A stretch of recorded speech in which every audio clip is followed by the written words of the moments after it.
आपकी जिंदगी का एक एक सेकंड, आपके हाथ में जो फोन है, आप जो आज़ादी एंजॉय कर रहे हैं और आप जिस शहर के अंदर रह रहे हैं, ये इसलिए एग्जिस्ट करता है क्योंकि तारीख में ऐसी कुछ मोमेंट्स हैं जिन्होंने सब कुछ तब्दील कर दिया। मोमेंट्स जहां इंसानियत सिर्फ आगे नहीं गई बल्कि it transformed completely. From the birth of science to the rise of the machines, from the world wars to the digital age. ये हैं वो 5 की टर्निंग पॉइंट्स या 5 की मोमेंट्स जिन्होंने हमारे मॉडर्न वर्ल्ड को शेप किया और तब्दील किया। Let's travel through time to see how we became who we are। सबसे जो पहला मोमेंट इन हिस्ट्री है जिसने चेंज किया सब कुछ, that is the age of enlightenment and scientific revolution. 1500 से 1700 के दरमियान का ये एरा था। इस दौरान जो सारा इनकलाब है वो दिमाग से शुरू हुआ। All the revolution started with the mind. 16th और 18th सेंचुरी के दौरान थिंकर्स जैसे कि Francis Bacon, Galileo, Newton, Descartes और वोल्टेयर, इन लोगों ने हर चीज को तब्दील किया।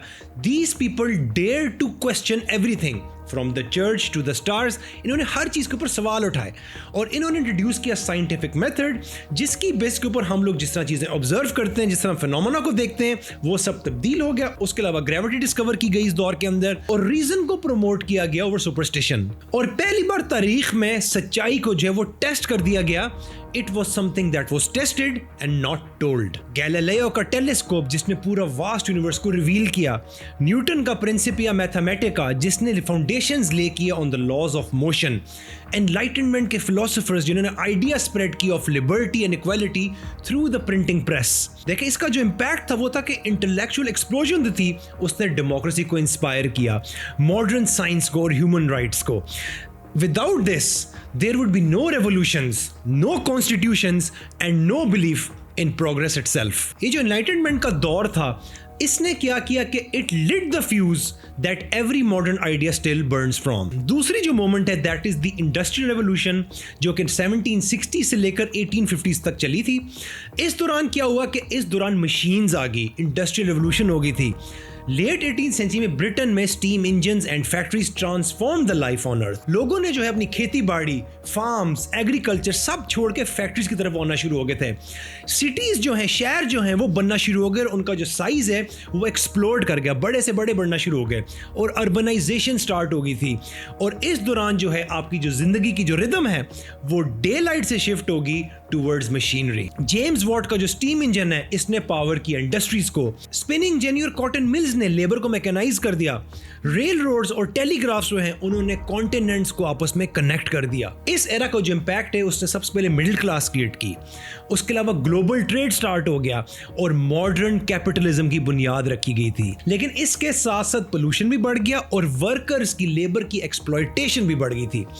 इंडस्ट्रियल रेवोल्यूशन ने जरूर आपका मॉडर्न इकोनॉमी को बिल्ड किया, लेकिन इसके साथ इसने हमारे मॉडर्न एनवायरमेंटल क्राइसिस को भी साथ में जन्म दिया। It was the moment humanity learn to control energy and we became addicted to it. जो तीसरी मोमेंट है that are the world wars between 1914 to 1945। देखिए जो नेक्स्ट टर्निंग पॉइंट है तारीख का वो एक अनइमेजिनेबल डिस्ट्रक्शन था इन दोनों जंगों का।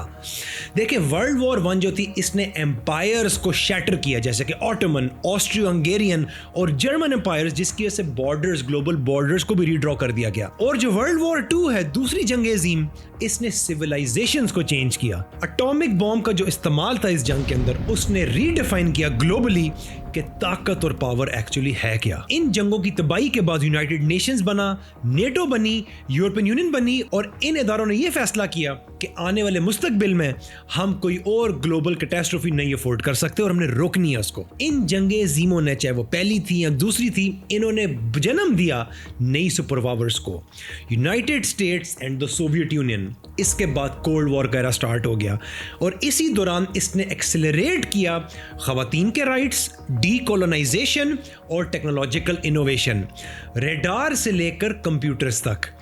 डिस्ट्रक्शन के बाद आ गई रिकंस्ट्रक्शन और मॉडर्न ग्लोबल ऑर्डर जो है जिसके अंदर हम रहते हैं अभी भी, वो इसी का नतीजा है। और इसी के थोड़े अरसे बाद स्टार्ट हुआ पोस्ट मॉडर्निज्म, जिस दौर के अंदर हम अभी भी हैं, जिसके अंदर हम लोग सच्चाई को, ट्रूथ को, हर चीज को हम क्वेश्चन करते हैं।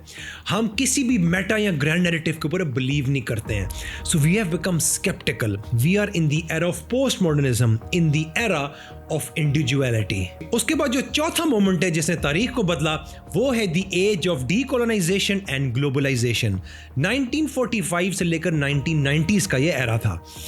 देखें, जब दुनिया इमर्ज हुई वर्ल्ड वॉर से, जब दुनिया ने 2 बड़ी जंगें अजीम देखी, उसकी तबाही देखी, उसके बाद वक्त आया रीबिल्डिंग का और अपनी आज़ादी के लिए लड़ने का। ये जो एज ऑफ डीकोलोनाइजेशन है, इसने बड़े बड़े एम्पायर्स को क्रम्बल होते हुए देखा और नए ममालिक को जन्म लेते हुए देखा। कंट्रीज लाइक पाकिस्तान, इंडिया, गाना, Kenya and many others broke free from the colonial rule and giving billions their independence। नई रियासतें जिन्होंने तारीख को रीडिफाइन किया, अपनी उन्होंने पहचान बनाई, अपनी मईशत को चलाया और अपनी सकाफत को आगे लेके चले। वो न्यू ग्लोबल लीडर्स इमर्ज हुए।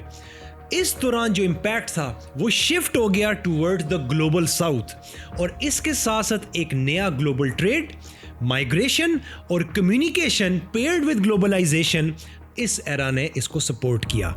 और इसके दौरान इंटरकनेक्टेड प्लैनेट, हम लोग जब इंटरकनेक्टेड इस टाइम हैं जहाँ पर हमारी इकोनॉमीज, हमारे कल्चर्स और हमारे जो आइडियाज हैं वो कॉन्स्टेंटली मर्ज कर रहे हैं एक दूसरे के साथ। डीकोलोनाइजेशन ने लोगों को उनकी आवाज दी और ग्लोबलाइजेशन ने इन आवाजों को एक ग्लोबल ऑडियंस दी। और जो 5वां की मोमेंट इन हिस्ट्री है जो आज भी चल रहा है, बरकरार है, that is the digital revolution, जो कि 1970 से शुरू हुई और आज भी हम उसके अंदर उसका हिस्सा हैं। ये वो रेवोल्यूशन इनकलाब है जो हमारे वक्त को, हमारे टाइम को डिफाइन करता है। और इस डिजिटल रेवोल्यूशन के अंदर, जो कि कुछ ही डेकेड्स पहले ही मैच्योर हुई, पूरी दुनिया जो है एनालॉग से एल्गोरिथम के ऊपर शिफ्ट हो गया। हम रूम साइज कंप्यूटर से स्मार्टफोन्स के ऊपर आ गए, हम पेपर मेल से इंस्टेंट मैसेजिंग के ऊपर आ गए, हम अखबार पढ़ने से ऐप के ऊपर आ गए। हम लोग बाहर खेलने की बजाय अब अंदर फोन्स पर या गेमिंग कंसोल्स पर खेलते हैं। माइक्रोचिप्स ने पर्सनल कंप्यूटिंग को एक्सेसिबल कर दिया, कॉम्पैक्ट कर दिया। इंटरनेट ने दुनिया को आपस में कनेक्ट किया, अरबों लोगों को, 8 अरब लोगों को आपस में कनेक्ट कर दिया। एआई और ऑटोमेशन के राइज ने, जो रिसेंट डेवलपमेंट है, इसने कंप्लीटली रीडिफाइन कर दिया काम को, क्रिएटिविटी को, और दुनिया किस तरह आगे बढ़ेगी, हर चीज को चेंज कर दिया। जो डिजिटल एज का इंपैक्ट है उसमें हम देख सकते हैं डीमोक्रेटाइजेशन ऑफ इंफॉर्मेशन। हर बंदा अपनी आवाज बुलंद कर सकता है किसी भी प्लेटफॉर्म पे जाकर। हर बंदे को एक आवाज दे दी गई है, दुनिया के किसी भी कोने में बैठा हो। इस एरा ने रीडिफाइन किया, रीइमेजिन किया है हम लोग कैसे सोचते हैं, कैसे सीखते हैं और आपस में कैसे इंटरैक्ट करते हैं। लेकिन इसके साथ साथ डिजिटल एज बहुत ज्यादा चैलेंजेस भी लाई है। फेक न्यूज, डेटा प्राइवेसी और shrinkage of sense of real world connection. अब लोग आपस में मिलते कम है और फोनों पर ज्यादा बात करते। अगर इंडस्ट्रियल रेवोल्यूशन ने हमारे हाथों को ताकत दी, सो डिजिटल रेवोल्यूशन ने हमारे दिमागों को आगे बढ़ाया।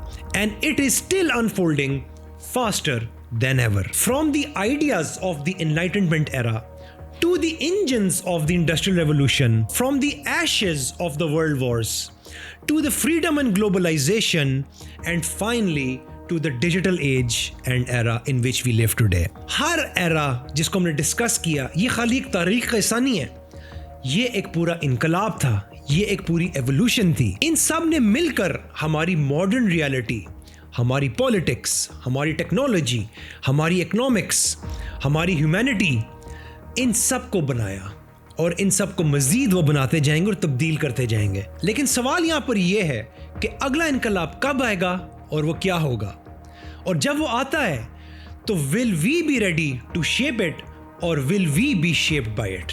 आपके ख्याल में इन 5 की मोमेंट्स में ऐसा कौन सा मोमेंट है, कौन सा एरा है जिसने आपके मुताबिक हमें सबसे ज्यादा मुतासिर किया? और अगर आपके ज़हन में अगली वीडियो का कोई भी आइडिया है तो हम मुझसे वो भी डिस्कस कर सकते हैं।